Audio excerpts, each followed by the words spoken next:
or a knighthood, it wouldn't be a bigger honour than that. So many politicians, public representatives and sports fans, but it did seem to come across to us watching on the television, it was an intimate affair as well, because the family were so involved. Yeah, and you know, I just thought it was lovely when you watch people like Bobby McAlinden, somebody had a real story to tell, or Dennis Lord. I mean, it was lovely that they were able just to speak in a very informal way, real stories from the bottom of the heart, and then you mix that with the songs that Peter sang so beautifully, and Brian Kennedy sang so well. I think Brian Kennedy's ensured that You Raise Me Up's going to be #1 for Westlife.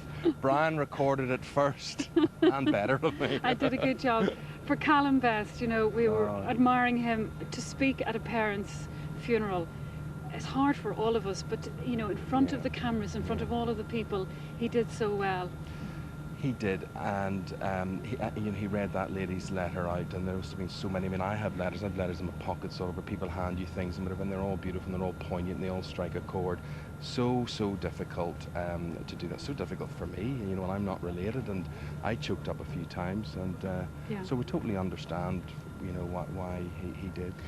As we can still see the pictures, Eamon, from the helicopter camera as the hearse makes its way up to Roselawn Cemetery. Isn't it brilliant, the amount of people that have come out? Because this hasn't just been rain today, this has been monsoon, this has been... And cold with it too. Dark, dank, windy, really depressing sort of day, and I just think that's a tremendous tribute to the people of Northern Ireland, that, you know, they still want to make their mark, and they still want to be part of this day, which is not just mourning his passing, it's celebrating his life as well. People taking photographs there, rounds of applause all of the time, because this is a moment, this is a day when so many people will cherish. So many people came here today not even knowing George Best, but knowing him not as a footballer, but just as a person from Northern Ireland who's done so well, and they've learned so much about him in the past few weeks, seeing that old footage of his footballing skills, and they want to be here, they want to be part of it. And thankfully, I suppose, for the family, once it gets through Roselawn Cemetery, the coffin, it's going to be very much a private affair, and you made that request as well at the end of the service. I think people also think today, on days like this, of their own mortality and how short life is, and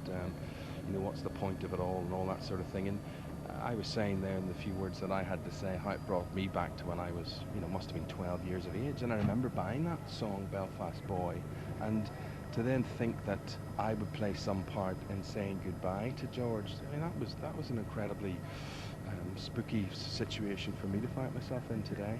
It's been a special day for all of us. Eamon, thank you for that. Back to you, Noel. Thank you, Donna. And I don't know about you, but I've been unable to get Georgie the Belfast Boy out of my head all week. I've just been singing it over and over. Lindsay and Norman, we're approaching the end of our coverage this morning as the hearse and the coffin get close to Roselawn. Can I ask you for just your most precious, your favourite memories yourselves, Lindsay? Well, on the service today, it was so emotional, and to be honest with you, I had a tear in my eye once the flowers started to be thrown onto the bonnet of the hearse. It was really a very, you know, it was a very emotional time, but it's been a great occasion, let's just say that. Yeah, but across the years, what's your favourite bestie moment? Knocking the ball out of Gordon Banks' hand. You know, the referee said that he had never, we were talking about things that had never been done before. It was the first time it happened. The referee didn't know what to do, and he thought, well, I better give a free kick. Yeah, foot high or something, wasn't it? And then he did the same thing the next week against Pat Jennings, and the goal was alive. Life is unfair. Yes. And Norman, what... It's just meeting George, actually, you know, because he is such a hero when I was so young, and it's just actually just going up to meet him. You get very embarrassed, you get very nervous when you meet people of someone like George's stature. The last time our paths crossed, I was behind him in the place in the airport where you give your car in, and he handed his key and I handed mine in, and we got on the bus, and he said, do you know what that guy just said to me? I said, no. He said, what's the name, sir?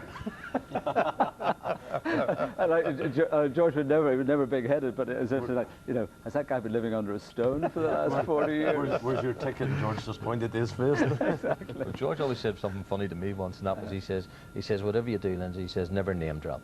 No. And I always said, well, George Best told me that. We have Julian O'Neill up at the gates of Roselawn. Let's go and see what's happening there. Julian. A crowd of, I would say, about 200 people are gathered at the gates of Roselawn awaiting the cortege. They've had to walk probably about half a mile to get here because the police have closed the roads and put out traffic cones. We can hear the helicopters overhead, and of course they are being told by the police that any second now it should be appearing up over the hill. This then will be the final resting place of George Best, of course, buried beside his mum Anne, who died in October 1978. The Northern Ireland scarf has been tied to the gates of Roselawn Cemetery. The double gates have swung open. The police are here in quite considerable numbers, both inside and outside the grounds of the cemetery, to reinforce that this is very much a private affair for the family, as we've been saying earlier. There are young children here on their father's shoulders waiting for football fans in jerseys, some holding scarves. I saw a woman clutching a single red rose.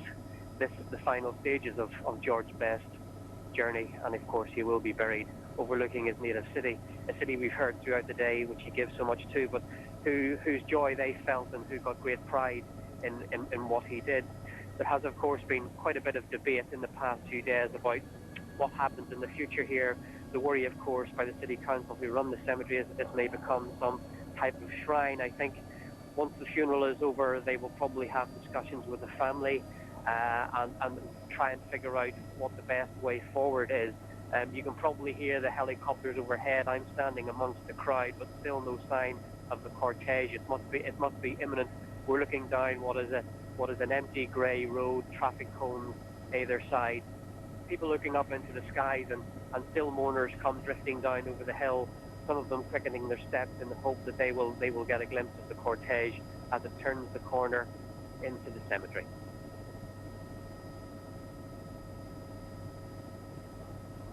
Julian, thank you. And it is a private ceremony in Roselawn, a very close family, the Bests. George always talked about coming home as often as he could in the early years, and of course when his two baby sisters, Grace and Julian, his baby brother, were born, there are pictures of him coming home. He used to come home, it said, for an afternoon just to play with them for a while. They've always been a very close family, as Barbara's words at the service would of course amply demonstrate. And George's mum Anne, who died at the age of just 54, and he'll be buried beside her.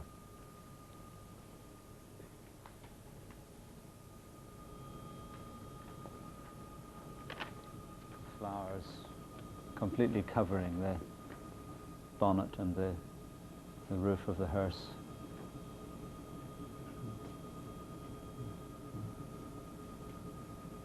So many people have turned out, and if we look about 4 miles from Burren Way to Parliament, lined with people, Parliament buildings, and then people most of the way along this route, which is another 3 or 4 miles.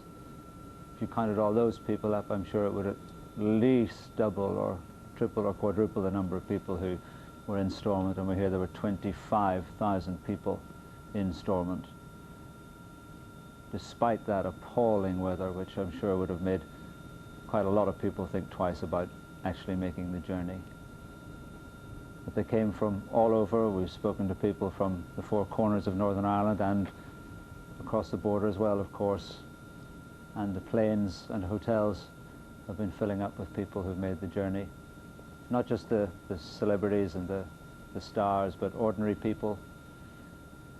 I met one man outside George's house during the week who'd been a boyhood friend of his, and he'd come over from his home in England, Sunderland I think it was. He just felt impelled to come and say goodbye, and there were many, many other people in that position. Some cars parked there as the car travels the last few yards to the gates of Roselawn Cemetery.